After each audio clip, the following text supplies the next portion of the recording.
Hello, welcome to Anfield on a big night of Premier League football. You're watching our Matchday live preview, which is presented to you by Standard Chartered even. Been saying that for years and still can't say it well. Obviously. Neil Mellor and Mark Lawrence are with us over the next 10 or 15 minutes, and of course reflecting on historic 9-0 win over Bournemouth at the weekend, talking transfers, taking a look at Jurgen Klopp's potential lineup for tonight, as well as discussing Newcastle's new man up top as well, in the company of Mark Lawrence and Neil Mellor.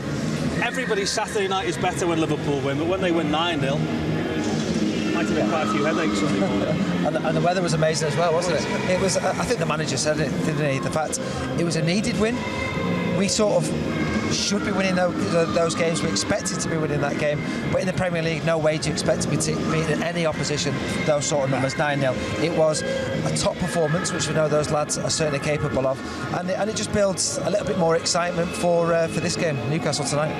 I think the first thing was just the fact we won, which we obviously needed, didn't we? And it's a strange thing. I think when you win like 9-0, I think we beat Fulham here once 10-0 in the League Cup. And like you come off and it's all a bit odd. Even it's like good and the punters love it, but it's a little bit like, was that really 10-0, 9-0, whatever it was? But yeah, happy days, isn't it? That was the game famous because John Dernan never scored, and he played up front for Liverpool, wasn't it? And Mo Salah the same. Did John Dernan not play in the second leg? Did you batter them again in the second leg? No, we didn't batter them again. I think we beat them 3-2. But all the big heads, we all thought we're not going to play. We did. You all played. You dragged us all down to London and we had a 10-goal start. How would you have been feeling if you were Mo Salah? 9-0, no assist, no goal. Yeah, I mean, the fans will probably be thinking everyone's going to be happy. I don't think Salah would have been too pleased. Oh, I hate it. He'd have been sat in the dressing room thinking, have I not scored? Yeah. Have I not got an assist? And he'd be sat there thinking, how's City got on? How's Haaland getting on? Because in his head, he's thinking, I want to win the Golden Boot again. Yeah. Haaland's got 3. That was an opportunity for me to get a couple of goals. So there'll be a slight disappointment in Mo Salah thinking, right, OK, I didn't score today, but next game, what is it, Newcastle at home tonight, I'm going to go out and make sure that I do score. He'd have the right hoof. I mean, you played in that position, and all strikers, if they don't score, they don't feel like they played well, right? Yeah. Without exception, that was always the way. Oh, of course it is. That's all you want to do is score all the time. I think the goal scorers, I think Bobby Firmino is slightly different. Yeah. But centre forwards want to score goals, and someone like Salah is a centre forward who wants to be the main man at the end of the season with the end of season charts. So that was a missed opportunity. He's probably going to earn another 100 grand if he's leading goal scorer. Wasn't it quite peculiar though that if there were any question marks over any of the players on Saturday, virtually all of them individually answered those critics back, either with a top performance or a goal or two along the way? Yeah, I mean, look, much has been made about the start. We have been sluggish, and I think in the games as well, when we look at them, our full-backs, who are normally amongst our best players, they haven't played particularly well. Obviously, teams were set up to stop us playing. Service from midfield wasn't particularly great, and we just had a day where everything clicked. I mean, it's cost obviously the Bournemouth manager his job, but Bournemouth weren't great, but you've still got to beat whoever's in front of you, haven't you? You'll have played in these games either on the receiving end or certainly where you were concerned, Mark. These were kind of run-of-the-mill that you would batter teams once a season. Is there ever a time as a player where you enjoy playing in a game? Because the overwhelming emotion must always be relief that you've either won a game or you've played well. Is there ever a time in a game where you think, I'm having great fun here? Yeah, well, I mean, we were allowed to come out and play, me and Al, so that was always good. And on these occasions, the gates used to open for fun. We never scored, but the gates opened. But I think the first thing, if you're a defender, is clean sheet. And the fact that you score 9 is just an absolute Brucey bonus. But after about 2 or 3, it's almost like how long's left because you've won. Well, you've won, haven't you? Yeah. The only thing is to win. And if you're 3-0 up after 20 minutes, it's like cigar and armchair job. You, Neil, can you remember a time where you really enjoyed a particular game? I think when he scored down here at this end, obviously. When you score, I think any game when you get to 3-0, you start thinking there's no real way back for the opposition. I know it's happened the odd time, hasn't it? But I think as a player, if you get into the sort of the 3-0, 4-0, it's a time to think, how many goals can I get from a centre forward's point of view? Defenders, midfielders might be thinking, well, can I get a goal? I'm sure the players at the weekend would have been thinking, maybe I can get a goal here. The likes of Jordan Henderson and people like that. Yeah, well, centre back and a right back got a goal each, didn't they? Yeah. There was a really peculiar moment, after the game where we were waiting to do the interviews with the players, and Scott Parker came and sat in our interview area on the treatment table, not talking to anybody. About 2 or 3 minutes later, his staff came in. None of them were talking to each other or saying anything really. Missing completely from the dressing room. Sometimes you have an inkling something's going on. I just wonder then whether he knew this was it, or whether he was going to say something strong in a press conference that was maybe going to make the owner think we maybe have to part ways here. I think, had he not already said it?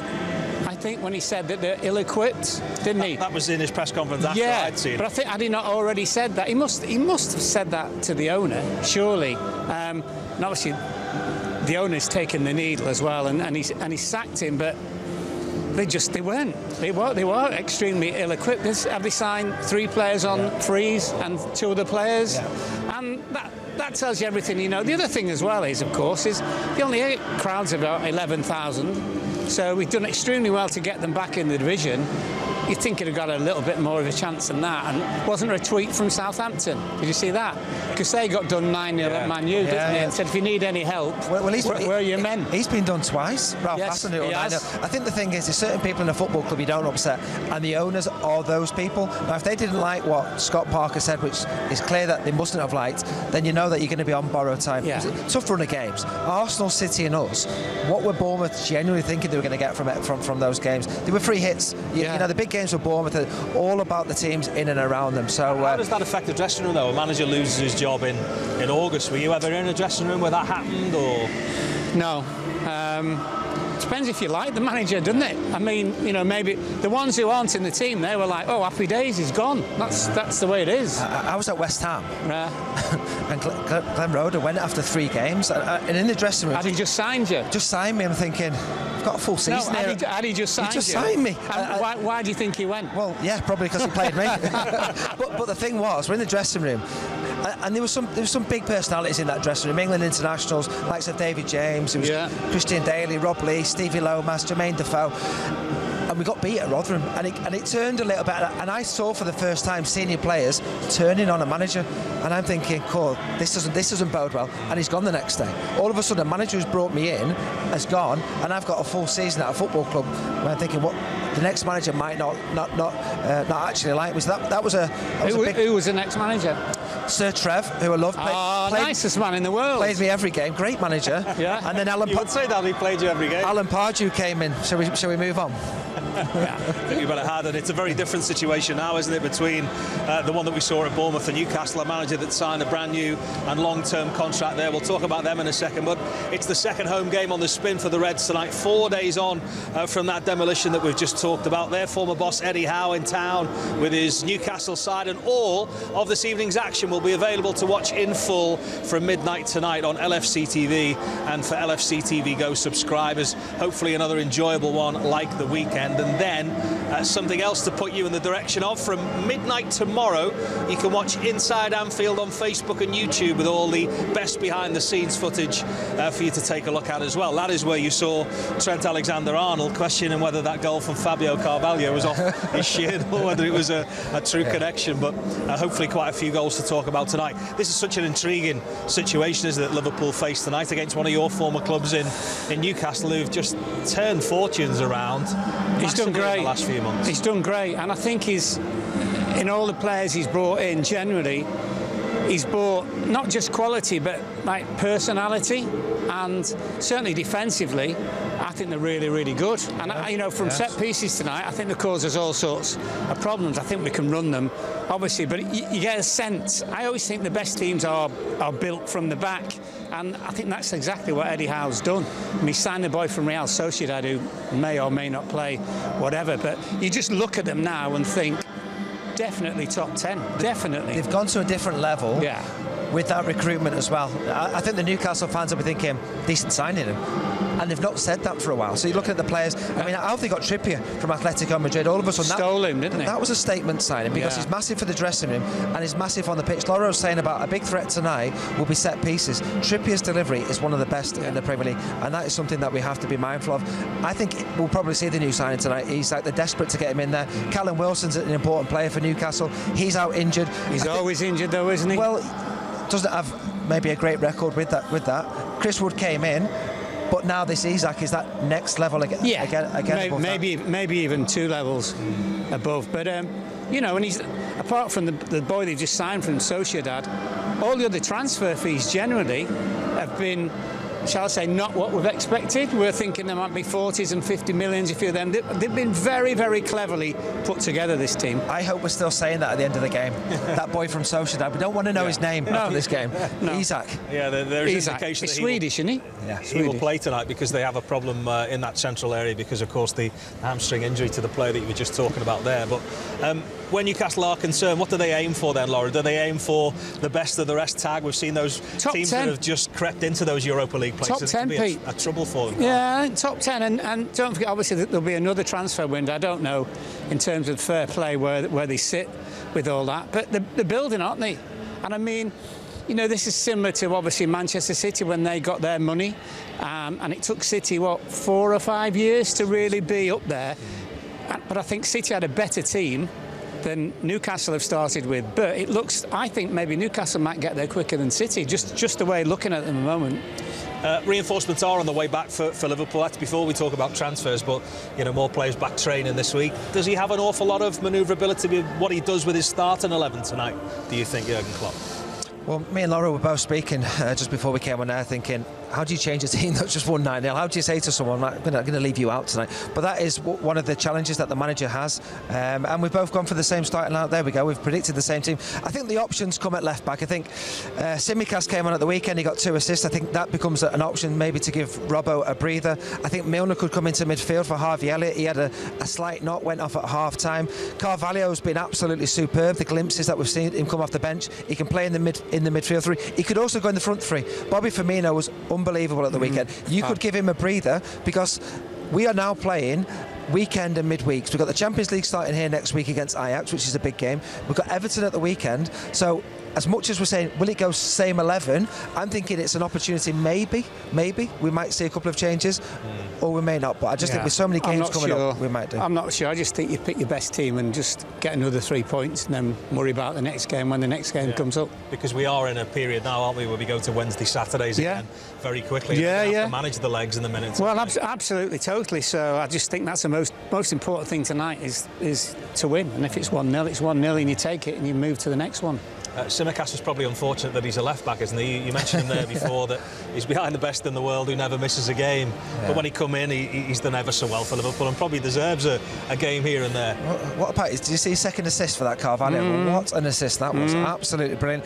I think what you would say is now we've got a player in Tsimikas who has that similar mentality to want to get high as a left-sider. So sometimes if one of your key players is missing, like Andy Robertson, you're thinking, well, who's going to fill in for him? We've now got a like-for-like replacement. OK, not quite at Robbo's level in terms of that consistency, but we've got a player who can come in and think he's going to do a decent job for us there tonight. He's two-footed though, isn't he? He could actually play on the right if you needed him to, and I think it was such a clever signing as well, but he's chomping at the bit. Maybe he gets a chance tonight. Central defence. It's been a bit of an issue, hasn't it, with obviously the injuries to Joel Matip, who was back in training this week. He could be involved in that squad tonight. But to see Joe Gomez reunited with Virgil van Dijk, it's a big few weeks for Joe, isn't it? Yeah, because, I don't know, was it about 3 years ago when it looked they were the two, didn't it? And no one else was even close to them. Obviously, Joe Gomez has had all sorts of problems injury-wise. But, yeah, just keep him in there, especially if you're winning 9-0. And, you know, it will just get more and more confidence. 12 points to play for between now and the international break as well. It can change quick, can't it? You win 9-0, all of a sudden you get a few wins against Everton, hopefully the likes of Chelsea as well. We'll be talking about the very heights again, won't we? Yeah, I think so. And also you're hoping that injury list will ease as well, because there's a lot of games to come up. We want to get off to a good start in the Champions League, which is important. I think that's a tricky game with some of the away games that we may face in that. We talk about consistency. We've had a slow start to the season. We've got that win at the weekend against Bournemouth. As Laura said, just get another win. Back-to-back wins, and all of a sudden the confidence starts breeding. Everyone goes, oh, Liverpool have jumped up the league, and all of a sudden we are challenging City at the top again. I just hope it's not going to be one of those niggling injury seasons, which you get for no apparent reason. And I think, I mean, I'm probably miles away, but I think they might maybe have done a bit too much in pre-season, because they've had a short rest, didn't they, in between, and apparently the training was just the same. You probably know better than I do, because he really kills them, doesn't he, in Austria and stuff like that. And I think that's why most of the injuries have been strains, haven't they, and little pulls and stuff. There's nothing major, what I would call 3 or 4 months, but it remains to be seen. You can just have one season where everybody's injured at some stage. I think what you would say as well, some of the players who've picked up injuries have had a history of some of those injuries before, so it's not just sort of a one-off. It's going to be a big test for all the players, isn't it? And you know what'll happen, we'll win tonight, fingers crossed, and then we'll be talking about the transfer deadline come 9:30 tomorrow morning. You'll be obsessed with that. That is it from Lauro, Neil and myself. We'll still be on air then. Hopefully not. We'll be back with more build-up from 7 on LFC TV and LFC TV Go. Matchday Live includes the very best bits from Jurgen Klopp and Eddie Howe's press conferences, as well as interviews with Alisson Becker and the aforementioned Kostas Tsimikas as well. Another left-back, Stephen Warnock, will be up in the gantry providing commentary alongside Steve Hunter at 8 o'clock, and then we'll have analysis and big smiles, we hope, from the Liverpool dressing room in Matchday Reaction from 10. We hope you can join us for that. We hope to see you later. Bye-bye.